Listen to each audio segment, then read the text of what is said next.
Breaking news to CBS Sports HQ. We finally have a decision in the Deshaun Watson situation. Going to be suspended 11 games and fined $5 million.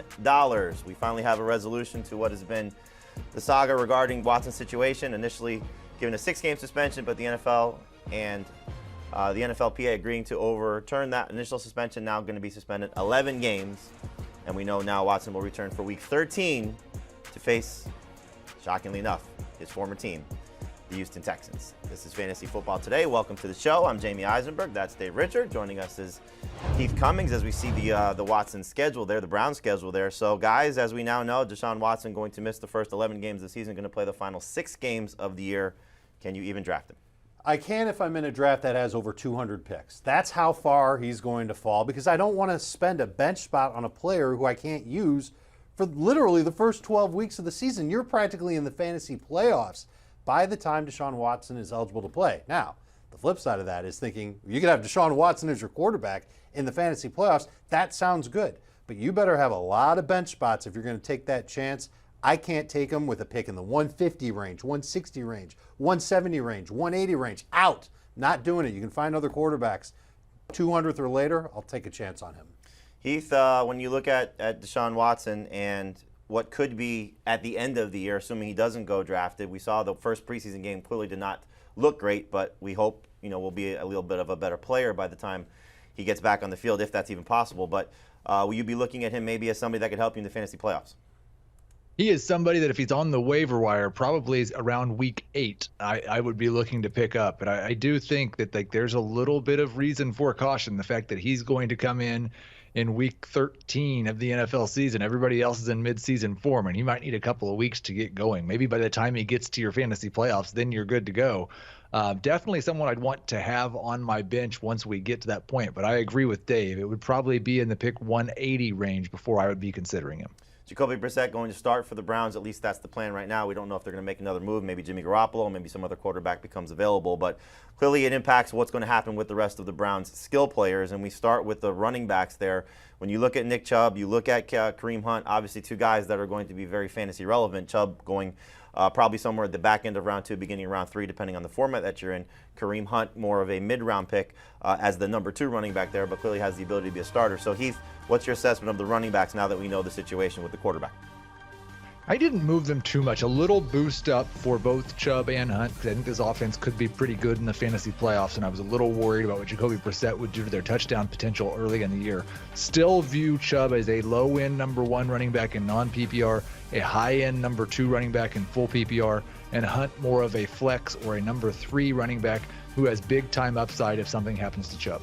I feel the exact same way. I think you look at Nick Chubb in non-PPR, you want to take him with the top 15 pick.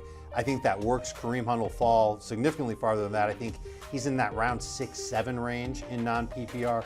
And then in full PPR, Chubb is decidedly a late 2nd round pick, if not an early 3rd round pick, because he doesn't get a lot of targets, doesn't get a lot of catches. And Kareem Hunt, somebody who does, or at least he has in the past. We think he will now. And there's always the outside chance he gets traded before the season starts. We've heard that rumor before, too. I think he's a round 6 pick, and Hunt's somebody that I don't mind taking as a number 2 running back in that hero RB draft strategy where you take 1 running back early and then a lot of non-running backs, and then you get to round 6, Kareem Hunt sitting there, you take him, you start the year with him as your number 2 runner. And then we're, I think what we'll see is Jacoby Brissett, because of the lack of downfield throws, it could benefit somebody like Kareem Hunt, maybe a little bit more so than even Deshaun Watson, because panic in the pocket, we could see Jacoby Brissett looking for Kareem Hunt, who we know plays a lot on passing downs. Let's talk about the pass catchers there, Dave.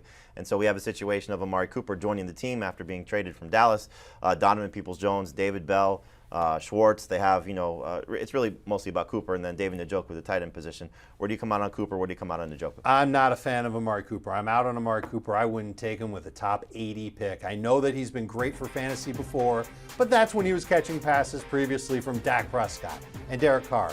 Now it's Jacoby Brissett for the entirety, or almost the entirety, of your fantasy regular season. And then in week 13, he gets Deshaun back, but Heath mentioned it, and I think it's a good point.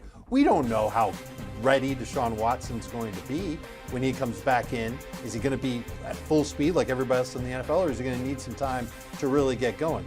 So I don't like Amari Cooper, and the only Browns pass catcher I do kind of like is David Njoku. I think he's a decent tight end that you can begin the season with streaming. We talked about it all offseason. The Browns schedule at the beginning of the year, it's favorable. He's going to get a lot of targets. He could be the second most target getter on the Browns. I don't mind taking him with a late choice. Heath, has your opinion changed on Amari Cooper at all? Yeah, boost up for him from where I had him, and I had him, I think 45 was where I was on him. I now view him as a low-end number 3 wide receiver, someone in that Allen Lazard, Robert Woods type range. It is a tricky way to project because I think he's like a flex type player for the first 3 months of the season, and then maybe a borderline top 12 wide receiver for the last 6 weeks. It's hard to value that. I'll value that as a low-end number 3.